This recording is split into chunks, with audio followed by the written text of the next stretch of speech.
Hola, ¿qué tal? Buenas noches, 26 de junio, ya recta final de la jornada de hoy, una jornada en la que este programa vamos a comenzar con una fe de ratas, con una rectificación, y es que el pasado jueves, pues abordábamos el tema de qué destino debían seguir los restos mortales del general Franco en el Valle de los Caídos. Recabábamos la opinión de la profesora de Historia Contemporánea de la Universidad de Oviedo, Carmen García, y de Adolfo Cano, al cual titulábamos portavoz de la Hermandad de Defensores de Oviedo. Bien, puestos en comunicación con nosotros, la propia hermandad nos afirma que no es portavoz, sino miembro, socio de dicha hermandad, pero que en modo alguno actuaba como portavoz, sino a título particular. Hecha esta rectificación voluntaria, porque rectificar es de sabios, vamos con el programa de hoy, en una jornada en la cual vamos a apelar a su recuerdo. ¿Recuerdan el caso de Inrán, el pequeño de 3 años que apareció muerto en una maleta junto a las vías del tren en Vallovín en el año 2014, cuya madre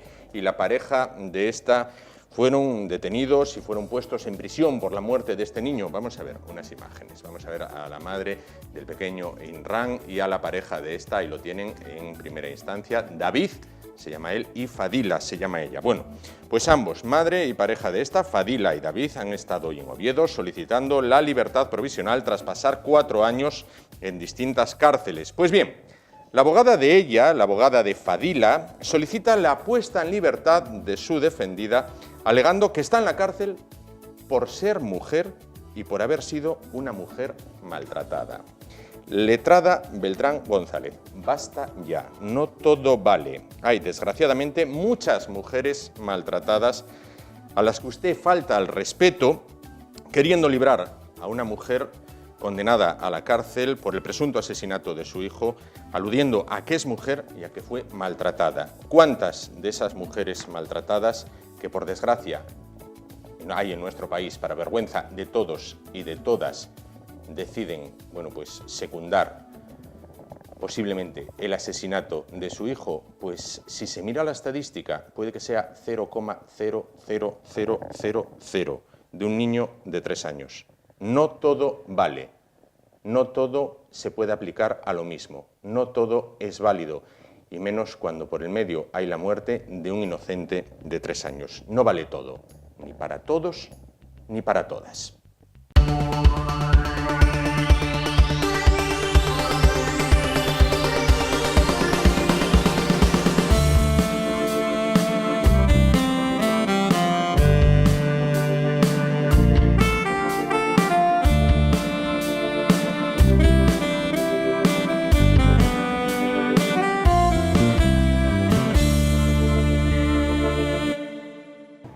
Pues comenzamos el programa de esta noche y lo hacemos con una muy buena noticia, porque Asturias contará en un plazo breve de tiempo. Nuestros invitados nos dirán aproximadamente cuándo, porque cuando uno realiza obras, ya se sabe, ya sean en casa, en el domicilio particular de cada uno, o obras ya a mayor escala, los plazos son unos, las realidades son otras.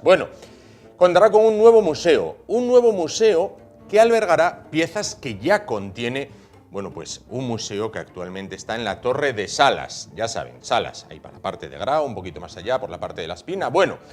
Pues la Torre de Salas contiene piezas museísticas de un valor muy alto, de incalculable valor algunas de ellas. Pues ¿de qué se trata el nuevo proyecto?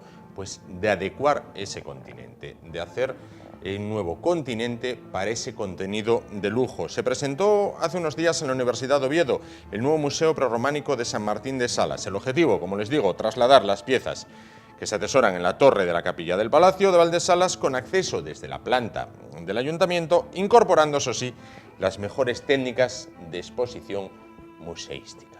Para hablar de este interesante proyecto que se realiza, y lo van a ver a continuación, lo cual también es noticia y buena noticia, en base a la iniciativa privada, lo cual, pues esa labor de mecenazgo que se nos llena la boca muchas veces hablando en otros países, pues aquí también la va a haber. Pues para hablar de este proyecto se encuentran con nosotros 2 invitados de excepción, que son Joaquín Lorences, catedrático de la Universidad de Oviedo, y vicepresidente de la Fundación Valdesalas. ¿Qué tal? Buenas noches. Y Lorenzo Arias Páramo, ya viejo conocido de esta casa, profesor de Historia del Arte de la Universidad de Oviedo. ¿Qué tal? Buenas noches. Buenas noches. Pues entonces, ¿qué es lo que se va a realizar en Salas? Bueno, esencialmente lo que vamos a hacer es reubicar todas las piezas prerrománicas que tienen como origen la iglesia de San Martín de Salas, que están hoy instaladas en la torre, en una torre del siglo XIV, una torre medieval, pensada para la guerra, no pensada como sala de exposiciones. Hoy estas piezas del San Martín de Salas están allí ubicadas, están allí expuestas, y las dificultades para poder acceder a ellas son muy grandes.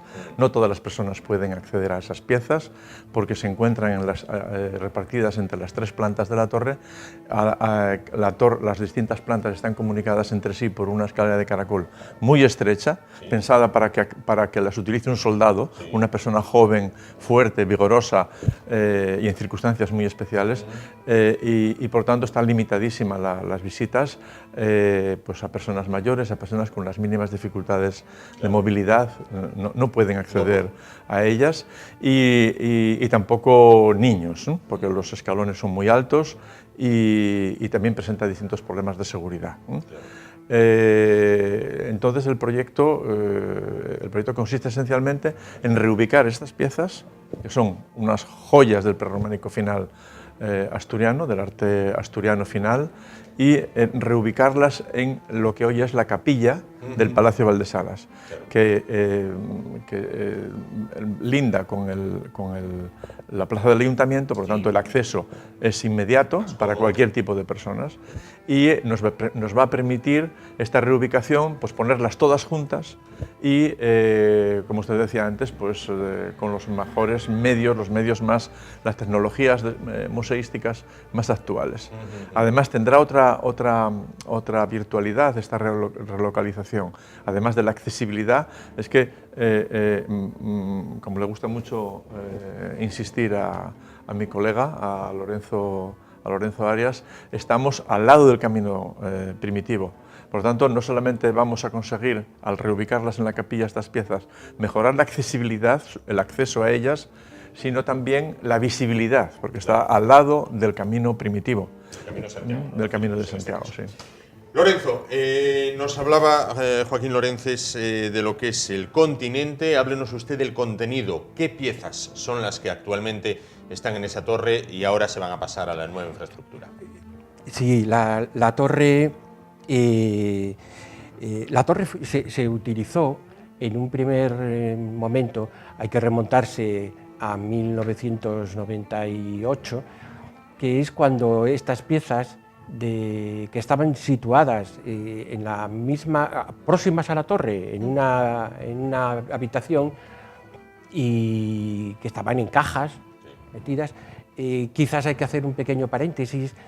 Estas piezas pertenecen a la iglesia de San Martín, del 951, y la iglesia de San Martín, que está a 400 metros del núcleo de Salas. La iglesia actual de San Martín en realidad es una iglesia que en origen mantenía la planta de una iglesia altomedieval, y es la iglesia altomedieval de las crónicas y de la documentación que conocemos. Pero se fue transformando, se hundió, tuvo transformaciones, y en la actualidad es una iglesia de aproximadamente el siglo XV, con reformas del XVI, una sacristía del XVII. ¿Y qué ocurre? Que reutilizaron piezas originales de la iglesia de San Martín, altomedieval, las reutilizaron y las dispusieron en los paramentos de la exteriores, por su cara exterior de la iglesia.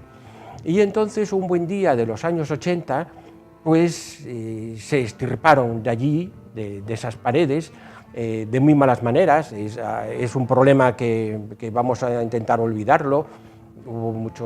El caso es que se recuperaron, sí, y se mantuvieron a salvo en esa habitación de próxima, sí, a la colegiata y próxima a la torre de los Valdesalas.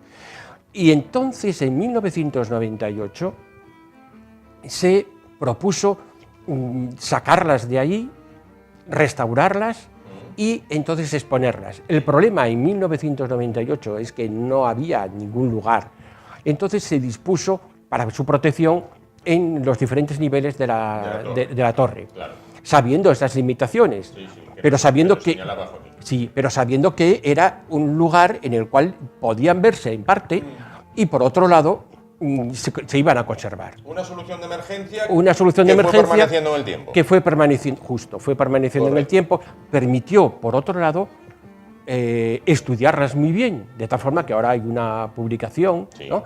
Y dibujarlas, fotografiarlas, documentarlas, ¿no? Eso fue muy, muy importante, ¿no? Claro.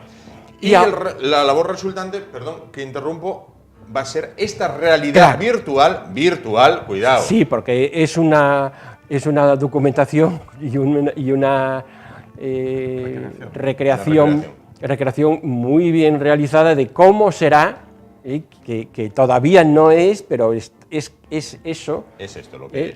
dicen que la realidad supera la ficción, o a veces, la ficción supera la realidad. Esperemos que la realidad supere a esta ficción, porque ahora van a estar muy bien documentadas en el contexto en el que se encuentran, qué ocurre en el entorno de ellas, por qué surge esta maravillosa iglesia, que en realidad lo que conocemos de ella son elementos decorativos, escultóricos, decisivos en el arte alto medieval en Asturias, teniendo en cuenta que la corte ya había marchado a León en 910, pero el que realiza ahora esta iglesia es un tal Adefonsus Confessus, que es Alfonso, que es un pariente de Alfonso III, ¿no?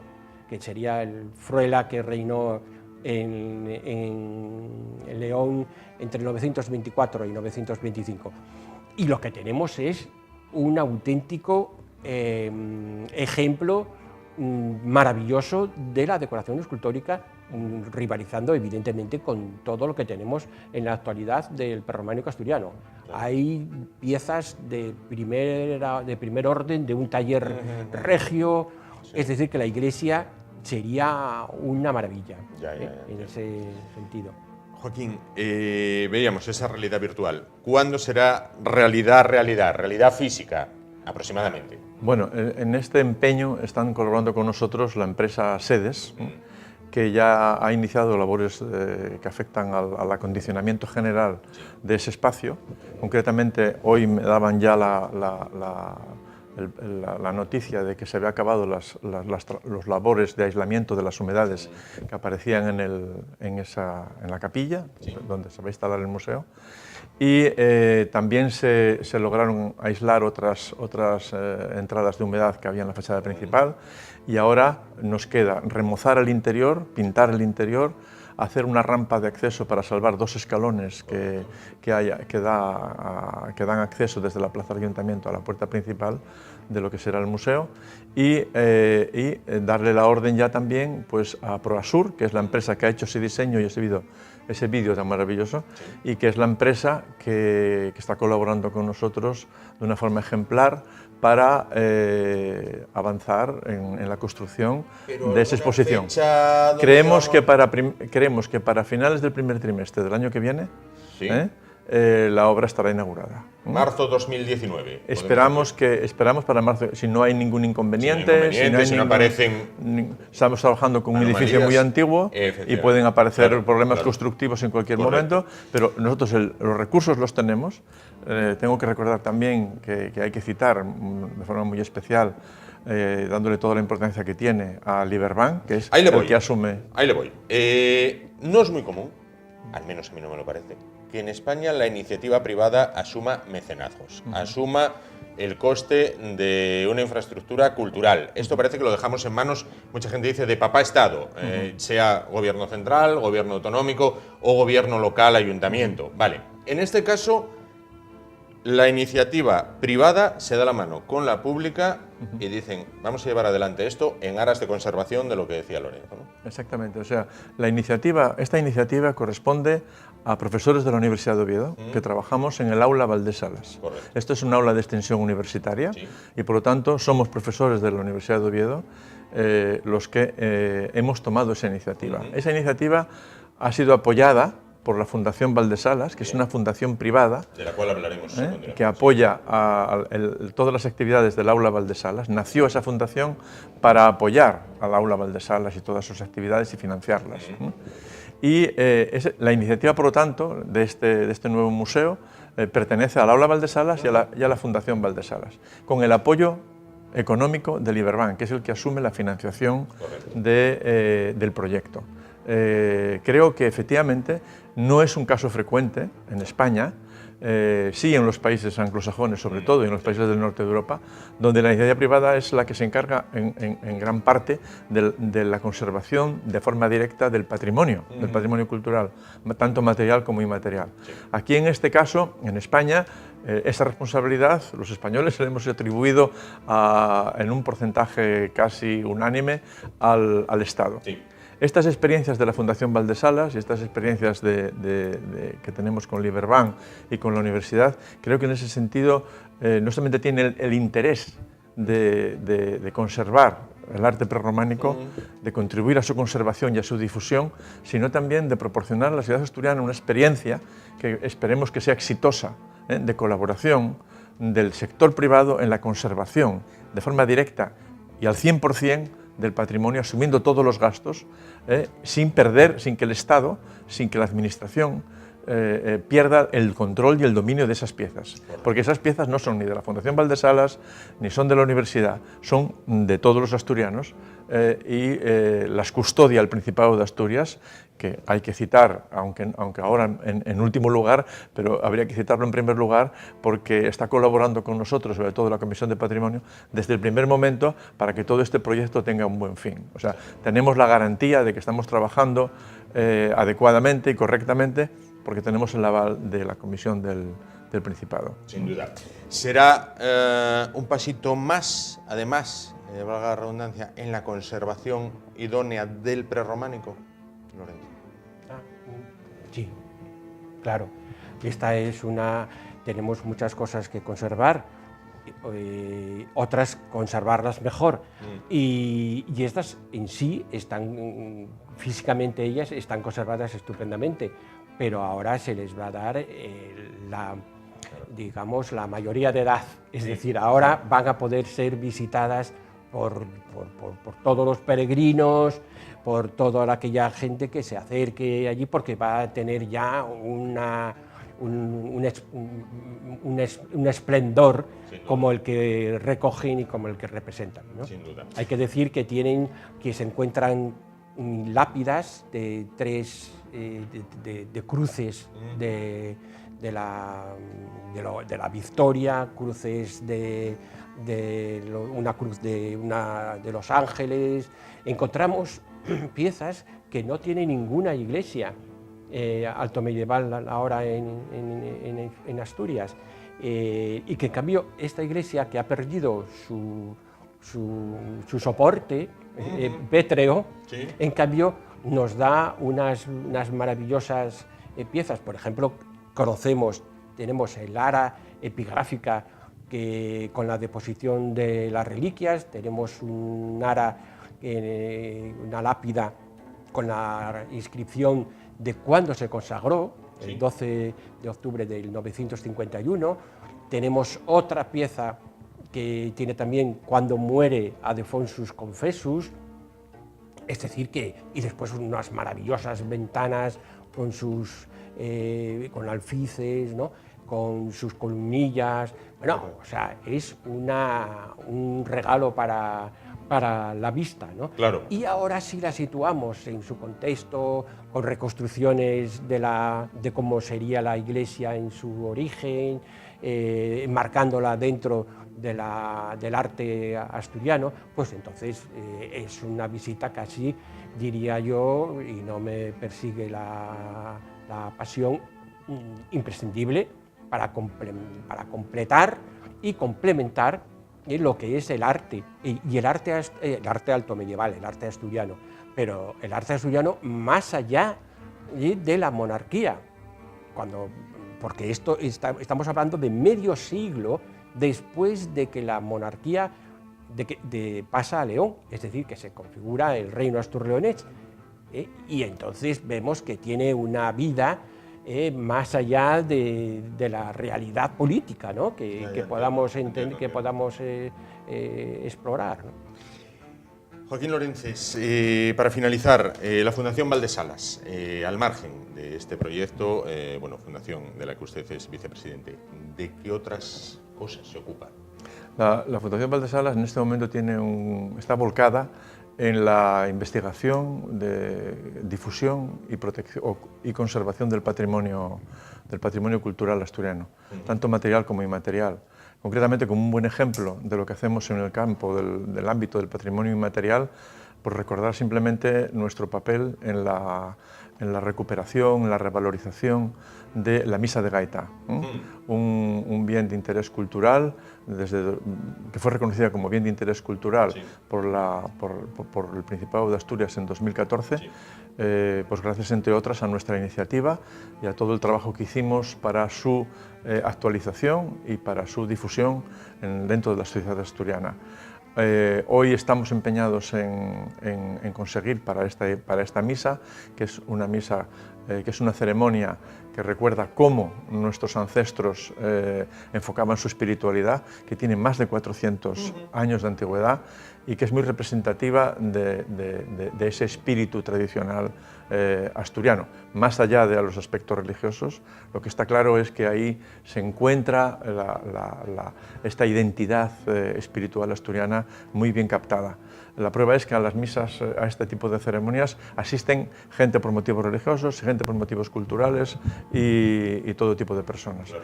Y pues en el campo del patrimonio material, pues claro, estamos hablando de la reubicación del Museo del Prerrománico de San Martín, y este es un buen ejemplo, el último ejemplo. Pero estamos hablando también de otros trabajos en los que estamos empeñados, como por ejemplo todo el proyecto Berisso. El proyecto Berisso es un proyecto plurianual que estamos desarrollando en conjunto con el Departamento de Arqueología y el Museo Arqueológico de Asturias. Con financiación privada también estamos excavando los principales castros de la cuenca del Narcea y relacionados con la minería primitiva del oro.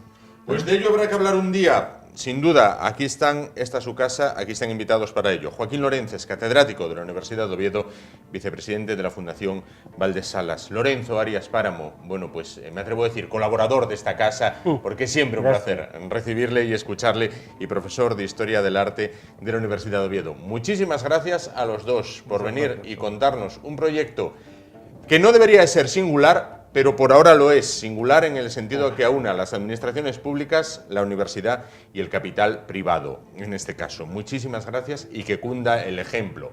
Y ya lo saben, aproximadamente para marzo de 2019, ahí, pues habrá un nuevo museo que visitar en Asturias. Las piezas ya están, ya se pueden visitar, pero esta vez lo van a poder hacer con mucha más comodidad y con todo lujo de detalles, se lo explicarán. Nos vamos a publicidad y en un momento volvemos y continuamos con el programa de hoy. Hasta ahora.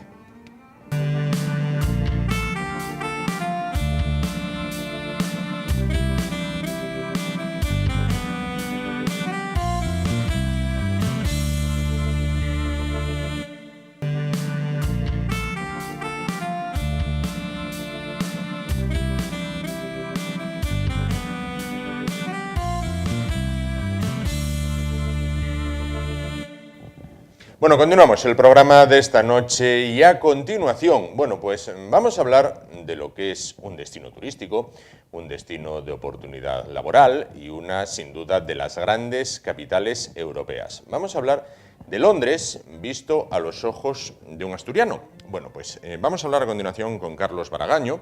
¿Qué tal? Buenas noches. Buenas noches, ¿qué tal? Llevas ya 2 años en Londres. 2 años. En tu caso, no en viaje de placer, sino viviendo, trabajando, vamos, haciendo tu vida diaria en la capital británica. ¿Es así? Así es. Bueno, pues entonces, háblame un poquito de Londres. Londres, para muchas personas, es un destino turístico, supongo que recomendable, personalmente no lo conozco. Para otros, es un destino laboral. Háblame de las dos facetas. Primero, la de destino turístico. ¿Es comparable a lo que puede ser París, Roma, Praga, Viena, Berlín? Y después háblame del tema laboral. Para muchos españoles, durante al menos unos años, pues era como en plan de voy a Londres que hay trabajo seguro. ¿Es así? Sí. Empezando por la parte turística, bueno, Londres tiene pues, todas las grandes atracciones mundialmente conocidas. Tienes pues sitios icónicos, tienes el Palacio de Buckingham, el Big Ben, aunque ahora está en obras por 4 años, así que bueno, toda la gente que nos esté viendo, que no se lleve una desilusión si va y lo ve en andamios, porque va a estar tapado 4 años enteros, así que... y luego sí, los grandes museos, pues eso, tienes National Gallery, la Tate, bueno, todo, digamos un poquito todo lo que está en el imaginario popular de lo que se puede encontrar si uno va a visitar Londres, los parques, etcétera. Luego también lo más bonito de Londres quizás sea toda la vida que tiene, toda la actividad cultural que hay. Te guste lo que te guste, sea la afición que sea la que tú tengas, tienes algo ahí. Tienes todos los días teatro, espectáculos, mercados. Es decir, la agenda cultural es terrible. Entonces, la gracia de Londres, quizá más allá de pasar un fin de semana, es vivirlo, es explorar, es ir aquí hoy, allí mañana, según donde esté la acción cada día. Como destino laboral, yo antes de mudarme allí sí que es cierto que había oído exactamente lo que tú acabas de decir, que allí se encuentra trabajo enseguida, que llegas y en la primera semana tienes algo, y tengo que decir que es cierto. ¿Es cierto? Es cierto. Yo también pensaba que podía haber algo de mito detrás de aquello o algo de leyenda, pero Londres es una ciudad que tiene tanta rotación de gente que todos los días llegan cientos de personas y todos los días se van cientos de personas. Entonces, quizás de entrada, no de lo que tú hayas estudiado o no de tu sector, quizá no tengas la oportunidad de acceder directamente a eso, pero hostelería, supermercados, o sea, un trabajo rápido sí que encuentras, pues para empezar a mejorar tu inglés, para empezar a hacerte con la ciudad, y luego ya cuando llevas unos años o unos meses incluso, porque allí todo va muy rápido, ya puedes optar a algo de lo tuyo. Otra ventaja que tiene Londres frente a España, el tema de promocionar dentro de una empresa. Allí no es... Quizás aquí se ve más el hecho de tú entras en una posición y permaneces en esa posición durante mucho tiempo. Yo puedo decir, incluso por mi propia experiencia, primera promoción a los 6 meses, segunda promoción en menos de un año. Que eso es algo que en España puedo decir que nunca me hubiera pasado. Nunca me hubiera pasado, no. ¿Es caro? No obstante, compensa, quiero decir, por ejemplo, una persona, un chico, una chica joven, vamos a poner 25, 26 años, bueno, dice, oye, a ver, tengo un empleo aquí, pero bueno, por circunstancias voy a cambiar para allí. Claro, hay que descontar la vivienda, comer, ¿compensa el sueldo? Londres es muy caro, muy caro. Es decir, simplemente como costes fijos, una habitación en un piso compartido sin especiales lujos, no la consigues por menos de 500 libras, que vendrían a ser algo menos de 600 euros al cambio. Y no precisamente en el centro de la ciudad. Transporte solamente para el centro, que luego si te vas más hacia afuera el transporte cuesta más. El fijo de un mes son unas 140 libras, o sea, unos 150 o 160 euros, solamente de transporte. Entonces, pues, y luego todo, la comida, exacto, todo, en ese sentido Londres es una ciudad muy cara. Los salarios, cuando los ves, no están mal comparados con los de España, porque allí no tienes problemas allí nadie va a cobrar 600 libras al mes o 700 libras al mes, pero claro, todo eso... Hay que descontar. Exacto, todo eso descuenta. Así que Londres es una ciudad que si no te mueves, ahorras. Es decir, si solo pagas el transporte, la comida y el alquiler y no sales o no gastas por allí, sí que puedes hacer algo y sí que puedes ahorrar. Si te gusta eso, moverte por la ciudad, ir a ver cosas, etcétera, vives pero no ahorras. Claro, bueno, también hay que tener en cuenta la experiencia vital, ¿no? Sí, desde luego. Vivir fuera de casa, que eso también, bueno, pues puede que no tenga precio. El Brexit, a la gente, por ejemplo, españoles, como tú, ¿ya hay instrucciones de que os pueda afectar? ¿Ya os han dicho, oye, ahora hay que hacer esto de esta manera, de esta otra? Sí, eso ya...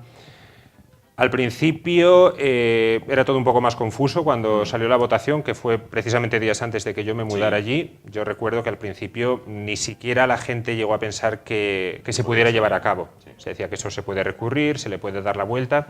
Obviamente es un proceso bastante grande, separarse de la Unión Europea en todos los campos. A efectos de nosotros, de los que estamos viviendo allí, si llegaste a vivir allí más o menos en esas fechas o antes y tienes ya un trabajo, va a bastar con pedir una especie de estatus migratorio, una especie de visa, por así decirlo, de permiso de residencia, y con eso ya va a bastar. Según los años que se lleve, es más fácil, entre comillas, o más difícil. Para la gente que entre ahora ya va a ser diferente. Yo creo que eso sí que se está notando, que ahora simplemente incluso para acceder al Reino Unido de vacaciones los controles en las fronteras son mucho más grandes. Los bancos, recuerdo, a partir de pues eso, de aquel año, de 2016, empezaron a hacer más difícil el hecho de abrir nuevas cuentas. O sea, a la gente que está ya ahí, más o menos se le puede garantizar la estabilidad. Pero a la gente que está intentando llegar nueva ya se le están poniendo más trabas. Como he dicho, eso, pocas sucursales ya aceptan abrir cuentas a gente que acaba de llegar de fuera sin tener trabajo, etcétera, etcétera. Bueno, ¿hay muchos españoles en Londres? Sí. Sí, hay muchos españoles. De hecho, según qué zonas, hay ya como pequeños guetos y todo de zonas, la zona de Elephant and Castle, bueno, determinadas zonas son zonas españolas mayoritariamente. Depende de qué trabajos o de qué cadenas, pues hay mayor presencia italiana o española, pero sí que se puede hablar de que hay un gran número de españoles allí. Con lo cual, si se quiere perfeccionar o aprender inglés, no ir a esas zonas, porque claro. No, hay que escapar de ellos un poco, incluso de las fiestas que se organizan todos los meses también, o pues los partidos, cuando el Mundial, etcétera, todo ese tipo de cosas, pues si lo que quieres es mejorar tu idioma, no tires por ello. Claro. ¿Viven mucho el Mundial de Fútbol los británicos, los ingleses, los londinenses? Allí el fútbol es un poquito como aquí realmente, sí. Es el deporte. Somos mejores. Bueno, las comparaciones son odiosas, pero ciertas en este caso. Sí, allí el Mundial se está viviendo definitivamente. Incluso en una ciudad como Londres es gracioso porque como tienen al menos 5 equipos de fútbol diferente, hay una gran rivalidad entre ellos, es decir, y es un poco como aquí, hay el ambiente del pub, que vendría a ser como el bar aquí, pues de ir a ver el partido, de que haya los piques que hay. Yo vivo encima del estadio del Arsenal y te puedo decir que se monta cada vez que hay un partido, se lía, se paraliza el barrio entero. En cuanto al Mundial, pues bueno, pues son conscientes de sus limitaciones, me imagino, pero bueno, como este Mundial también está yendo un poquito así... Está ahí, tende mientras cobro. Quizás nosotros no fuimos conscientes de las nuestras por ahora. Sí, ¿no? Bueno, muchísimos españoles en Londres, me decías, periódicamente sale en prensa, dice, me oyeron hablando español y me pegaron. ¿Hay racismo británico? Sí, lo hay. Gracias a Dios en Londres no es tan grande como en otros sitios, es decir, los mismos resultados del Brexit hablan. Londres es una ciudad muy multicultural donde quien no es extranjero, sus padres lo fueron o sus abuelos, es decir, pero especialmente entre la población británica, los británicos de toda la vida, algunos tienen esa sensación de sentirse un poco invadidos. Supongo que aquí pasaría lo mismo realmente, que si una ciudad, si Madrid o si Barcelona de repente tuviera toda esa cantidad de gente viniendo de fuera, la población autóctona quizá derivaría en ese racismo, en ese rechazo. Yo, gracias a Dios, nunca puedo decir que me haya pasado nada por hablar español en la calle o por lo que sea, pero sí que se leen esas cosas y se leen esos casos de gente que ha sido agredida en el metro o en el autobús simplemente por estar hablando español, pero bueno, supongo que... Han sufrido los londinenses muy de cerca, bueno, como primero lo sufrió España, ¿no? Bueno, lo que es la lacra del terrorismo, en este caso el terrorismo islamista. Hay muchas medidas de seguridad por la calle, no sé, ejército armado, policía con las armas a la vista, o va una cosa... No llega uno a tener la sensación de estar en un estado policial, pero sí. Se puede notar muchísimo cada vez, por ejemplo, cada vez que se intenta acceder a un edificio público, el control de los bolsos o el control de las mochilas, incluso en clubs, discotecas, etcétera, para evitar acuchillamientos. Ahora mismo quizá no tenga tanta proyección, pero en Londres se dan más casos quizás eso de muertes con arma blanca, totalmente aleatorias, que lo que fueron los ataques terroristas. Los propios puentes se pusieron una especie de volardos para evitar el tema de los atropellos cuando aquella fue la dinámica a seguir, cuando pasó lo del Westminster Bridge y lo de London Bridge, de que iban con la furgoneta y se estampaban allí. Y así que no es que se vea tanta policía por la calle, aunque en su momento se vio cuando pasaron los primeros atentados, pero sí que se puede percibir que las medidas de seguridad, hasta para entrar en un bar a tomarte una copa, te chequean de arriba abajo, te comprueban que no lleves ningún tipo de arma blanca, que en tu bolso no pueda caber nada, o sea... Claro. Bueno, llevas 2 años, me decías, en Londres. ¿Podemos decir en qué trabajas? Porque bueno, hablamos antes del trabajo. ¿En qué trabajas? Yo empecé como recepcionista en un hotel, yo hacía hotelería aquí en España ya. Al medio año, cuando dije la primera promoción, pasé a supervisor de recepción y ahora mismo soy lo que allí, bueno, el título es Duty Manager, que vendría a ser básicamente la persona que se encarga de que de que el hotel funcione. Es decir, de coger las quejas, de si hay algún tipo de desperfecto técnico, de lo que sea. O sea, tú cuando vas a un hotel y dices quiero hablar con el manager, salgo yo. En este caso tú. Bueno, lo tendremos en cuenta. Si algún día van a Londres, bueno, pues vayan al hotel en el que trabaja Carlos y además pueden incluso hablarle en español y se van a entender maravillosamente. Bueno, ¿qué es lo que más echas de menos? De aquí de España puedo decir, sé que es un tópico, pero la comida. La comida, ¿no? La comida. ¿La comida británica es tan mala como dicen? Realmente no hay gastronomía británica, es decir, aparte del pescado con las patatinas y del asado de los domingos que se hacen, la gastronomía británica no es especialmente rica, no es tan variada como pueda ser la española. Reducirlo a esos dos platos es reducir mucho, pero sí, la comida, porque en una ciudad como Londres, debido a la dinámica de la ciudad y a cómo se mueve todo, acabas comiendo un sándwich envasado en plástico entre estación y estación de metro y eso es lo que comes en todo el día. Y cuando sales no tienes tiempo de cocinar, no tienes tiempo de tal. Entonces la comida. Puedo decir que la comida de España se echa mucho de menos. Y luego el ritmo de la ciudad. El no estar corriendo de lado a lado, el poder sentarte a comer y tirarte una sobremesa y echarte una siesta después. O sea, ese tipo de cosas de pequeños detalles del día a día. En Londres es todo, corre, levántate, coge el metro, vete hasta allí, cruza la ciudad, sal de aquí, incluso si quieres quedar con tus amigos a tomar algo, tienes una hora de metro para llegar hasta allá, ve, vuelve, es un ritmo muy frenético, es un ritmo muy, muy rápido que la verdad sí que se echa de menos de aquí. Bueno, estamos en época de verano, mucha gente pensará en el turisteo, Londres, lo que decíamos al inicio, es un destino apetecible.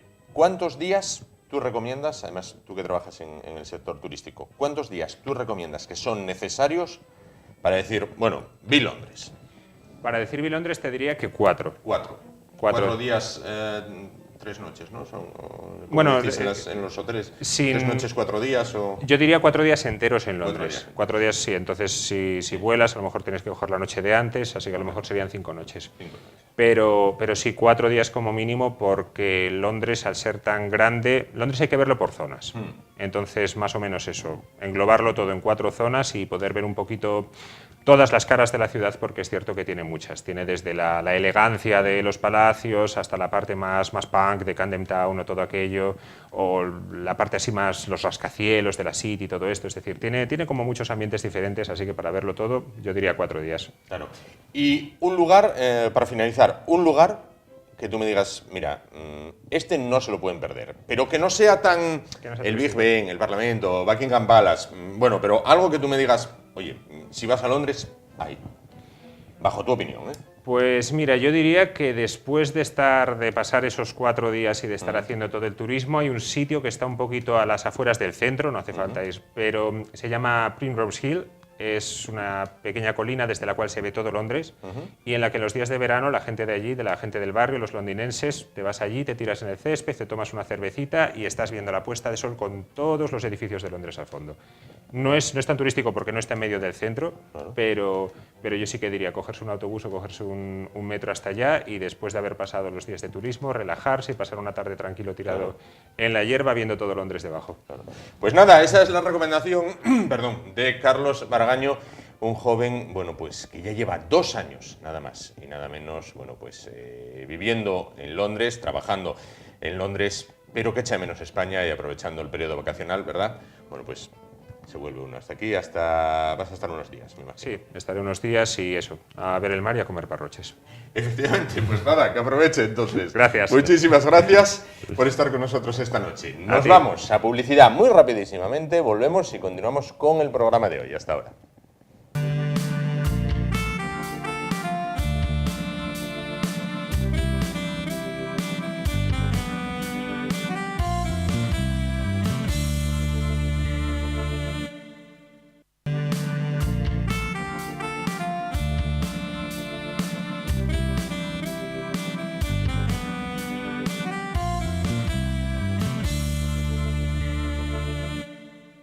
Bueno, pues para finalizar esta noche del 26, como buen martes que se precie, tiempo para hablar con el profesor Fidalgo.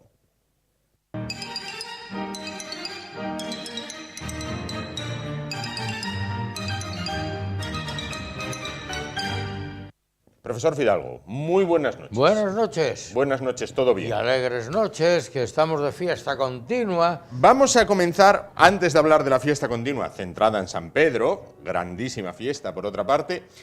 Justo antes de comenzar, el profesor Fidalgo tenía la mano aquí puesta. Sí, tal cual. aquí apoyado así. Y dijo doña Carmen, la realizadora, cuidado que quite la mano. Y entonces hizo el Claro, movimiento impulsivo. Movimiento impulsivo. Sí. Pero vamos a dar una lección de física ahora que ya las clases ya acabaron y tal. ¿Es conductor de la electricidad la madera? No. No. ¿Pero el metal? Bueno, esto es metal, más bien parece una cosa plástica, ¿no? No, metal. ¿Ah, sí? Metal. Bueno, los metales sí son buenos conductores, pero da la sensación de que tiene una capa de pintura aislante, con lo cual...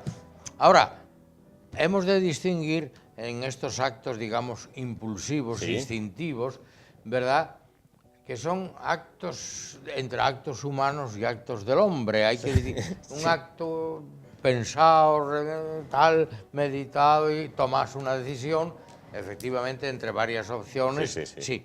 Pero todo acto instintivo... Un acto reflejo. Un acto reflejo, pues no tienes culpa ninguna, es sencillamente un mecanismo de autodefensa. Quita la mano, algo pasa, quita la mano, claro. Pero... Pasa que puede venir doña Carmen aquí y montar un escándalo. Sí. Tú date cuenta que el porcentaje altísimo de todo lo que hacemos diariamente en nuestra vida son actos reflejos. Tú vas conduciendo en el coche y no eres consciente del 80% de las cosas que haces. Automatismo auténtico, reflejo. Tú vas y, para empezar, abres la puerta e instintivamente metes la llave de contacto y tal. ¿Pero por qué metes la llave? No sé, porque hay que meterla, ya lo sabes. Y ahora le das clarín y arrancas. Pero ya pisaste con el embrague. Y son todo actos reflejos.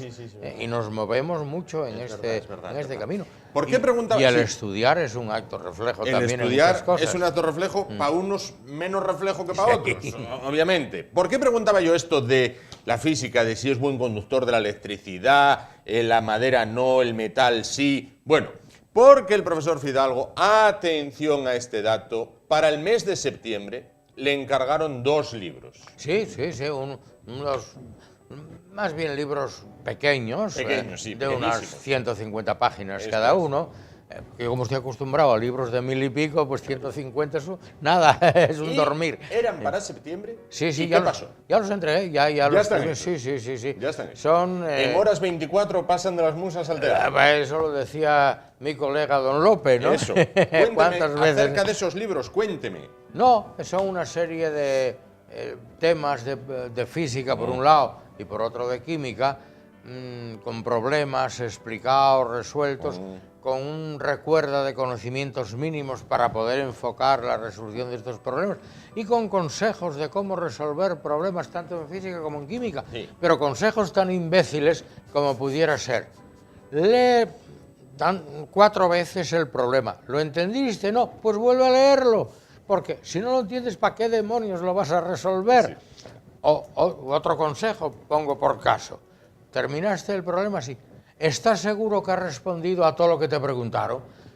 Porque de repente yo me he encontrado a lo largo de mi vida docente, bueno, oye, un chaval, ¿qué había? ¿Cómo es que me puso un 5 si hice el problema entero? Yo, entero no, contestaste 2 preguntas, preguntaba 6, meca, se me olvidó, no me di cuenta. Tal cual. Entonces, ¿estás seguro que has contestado? Asegúrate primero, porque esto, por ejemplo, en la selectividad de entonces, ahora como llaman EBAU, hay alumnos que a lo mejor reclaman con plena conciencia de haberlo hecho bien, y resulta que contestaron a la mitad de lo que se les preguntaba, porque por el nerviosismo, por lo que fuera, no se dieron cuenta. Asegúrate bien de las unidades que empleas y del cambio de unidades. Meca, que me confundí, que puse que 1 milímetro eran 1000 metros. Era al revés, meca, me equivoqué. ¿Pero cómo pude poner esto? Asegúrate, hombre, asegúrate. Es verdad. Es más, incluso aconsejo, en unidades que pudieras materializar con las manos, hazlo, para asegurarte. Oye, ¿1 metro qué será? Oye, 1 metro y así. Y 1 milímetro y así. Bueno, pues esto no puede ser 1000 veces esto. Efectivamente. Esto siempre me trae a mí a la memoria cuando yo estudiaba en la época de estudiante, un problema de física sobre el retroceso de un cañón al disparar. Bien, sobre el cambio de unidades. Entonces, la respuesta eran 20 centímetros, retrocedía el cañón. Bien. Sí. Pero a mí me salía por un mal cambio de unidades que retrocedía 2 kilómetros. Sí, sí. Y por aquel entonces yo estudiaba esa asignatura con mi padre y mi padre siempre decía, si el cañón retrocediera 2 kilómetros, valía más apuntar hacia las líneas propias y mandar el cañón volando, porque con un poco de suerte caía encima de alguien del enemigo y podías ocasionar más daño que el propio proyectil. Así que fíjate bien en el cambio de unidades, que son 20 centímetros lo que el cañón retrocede. No, yo es una de las cosas que insisto mucho también en los problemas.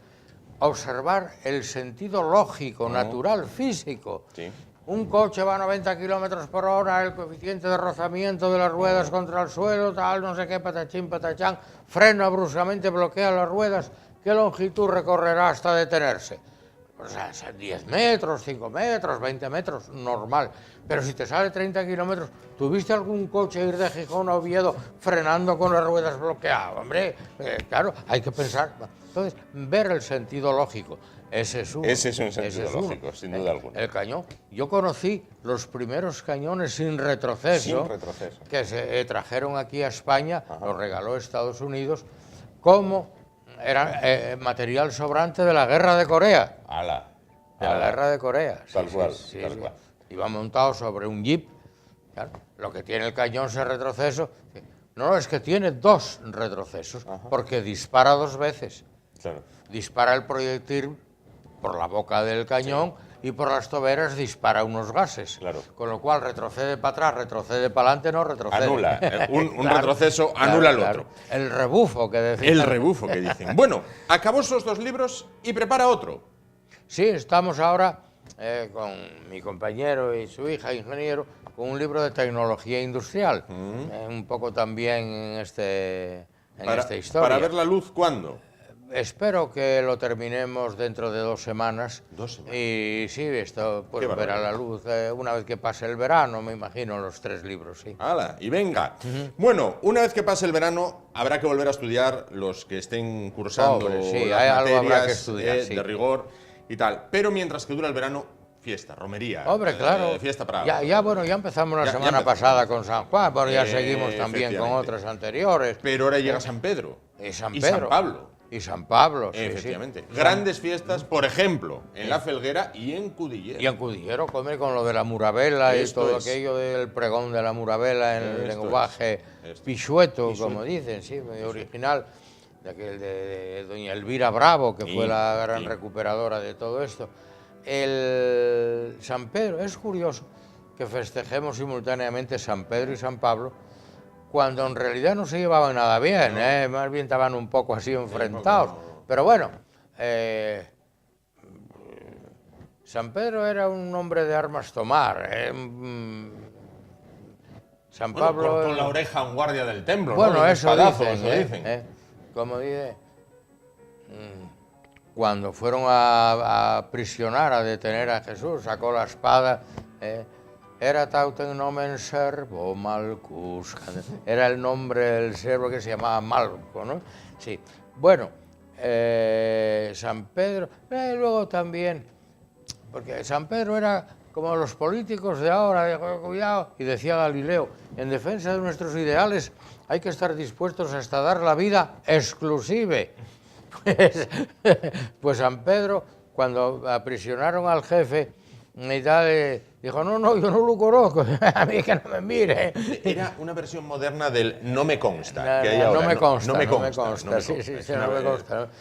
Bien, es verdad que ya se lo había vaticinado Jesús, dijo, mira que antes de que cante el gallo me negarás 3 veces. Y efectivamente, cuando lo negó, decía en el Evangelio de San Juan, que rezábamos en la Pasión, en el día de viernes, et estat in gallus cantavi. Y en aquel momento cantó el gallo. Efectivamente. Sí. Pero bueno, grandes fiestas. Pero San Pedro es una fiesta, en La Felguera es un fiestazo de impresión. Y ya no digo nada en Cudillero. Y luego por otros pueblos de Asturias, ¿verdad? Sí, ¿no? A ver, por ejemplo, ¿usted fue alguna vez a la Murabela? Fui alguna vez, pocas. ¿Por qué? Porque yo soy muy poco partidario de la masificación. Vale. Y allí donde hay masificación, donde para pedir una botella de sidra tienes que estar media hora levantando el brazo y encima dante pucharra, pues... Que sí. no es el caso, ¿eh? En No Cudillero es dan el buen caso, producto. no es el caso, pero Cudillero bueno, dan buen producto. pasa así en muchas... Entonces, prefiero... ¿Dónde hay fiesta hoy? En Ribadesella. Espera, vamos a esa Cudillero que te van a tratar de excelencia. ¿Dónde hay fiesta hoy? Claro, es así. Porque es que, claro, para ir a comer, para ir a tomar un vasín, para ir a tomar un culete, para tal, y encima estás mal a gusto, te pisan, te empujan, te toca al lado una persona que huele a ácido propiónico, etcétera.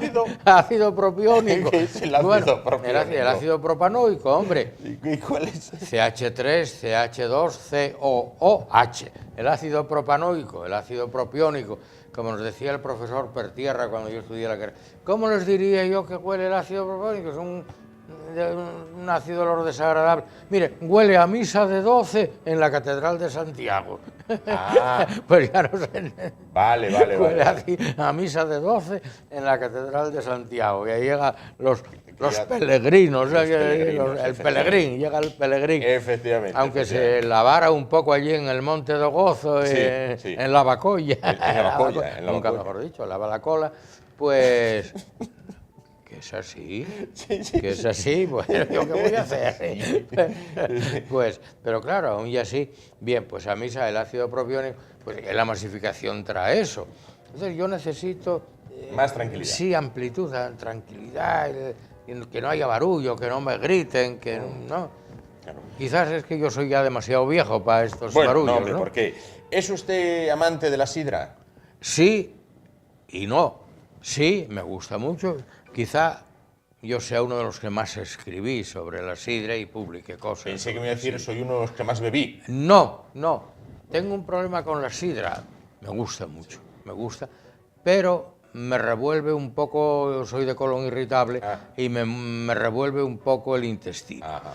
Entonces, si estoy en mi casa bebo sidra y si me urge, y no tengo. Pero el problema es si estoy fuera de casa y no digo nada de Prau, pues entonces, claro, prefiero tomar un vaso de vino, ¿no? Claro. Pero me gusta mucho la sidra. Y me gusta la sidra ni demasiado suave, como dirían por Carreño, ni demasiado fema, ni demasiado hembra, ni demasiado macho. La sidra es macho, no, también esta sidra que está fuerte, no. A mí una sidra entre fema y macho. Pero, por ejemplo, yo quiero preguntar una cosa. ¿La sidra engorda? Todo engorda en esta vida y nada engorda en esta vida. Oiga, ¿y el azúcar engorda? Si toma usted un par de kilos al día, pues probablemente sí. ¿Y el arroz con leche? Hombre, si toma usted 2 fuentes al día, probablemente sí. ¿Y la fabada? Si come una fabadona y repite y vuelve a repetir. Ahora, todas las cosas con moderación ni engordan ni adelgazan. Pueden mantener perfectamente el peso corporal sin mayor problema. La sidra engorda, la sidra es diurética, la sidra es... ¿Cómo era? Es febrífuga, ¿cómo era? Febrífuga, lasante. No hay agua ni vití ni de bichel, no hay agua de bichí ni de vitel comparatible a la sidra de un tonel. Contra los estragos de la bilis, en la sidroterapia está el busilis. Eso lo decía Vitalaza, ¿eh? Efectivamente, claro que sí, el busilis. El busilis. ¿Sabes lo que es el busilis? No. Mira, antiguamente, Sí. cuando decíamos la misa en latín y de culo, pues al empezar la lectura del Evangelio, ¿cómo se empezaba? In die busilis, disi dominus, ¿sabes? Lo que fuera, ¿no? Sí. In die busilis, in diebus ilis, en aquellos días, Vale. aquellos días. In diebus Claro, ilis. las beatas que se ponían en el primer banco y que no sabían latín, por supuesto, Y que a ver las ailas. oían al lector in die busilis. Ellos decían in die busilis. María, aquí hay busilis, aquí hay busilis, aquí hay busilis. Qué gracia. Y ahí vino la expresión, oye, en esto tiene su busilis. Claro. Tiene su busilis. Bueno, Tiene todo su es secreto. todo es conocimiento, sin duda, con el profesor Fidalgo. Ya lo han visto, un hombre en el que en Horas 24 pasan de las musas al teatro esos 1000 problemas de física, 1000 problemas de No, química. 500 y 500. Ah, 500 y 500. Bueno, 500 y 500, 1000. 500 y 500, 1000. Obviamente. Bueno, profesor Fidalgo, nos vemos la semana que viene porque hay que hablar de fiestas en Colunga, que es la Virgen su de Loreto, rinconcito una del carga corazón. Uy, la que les voy a contar, ya verán, ya verán. Ay. Nos vemos el martes que viene. Bueno. Vale, buenas noches a usted, buenas noches a ustedes, buenas tardes si nos están viendo en la redifusión. Volvemos mañana a partir de las 10 de la noche. Hasta entonces, gracias por su atención y pásenlo muy bien. Hasta luego.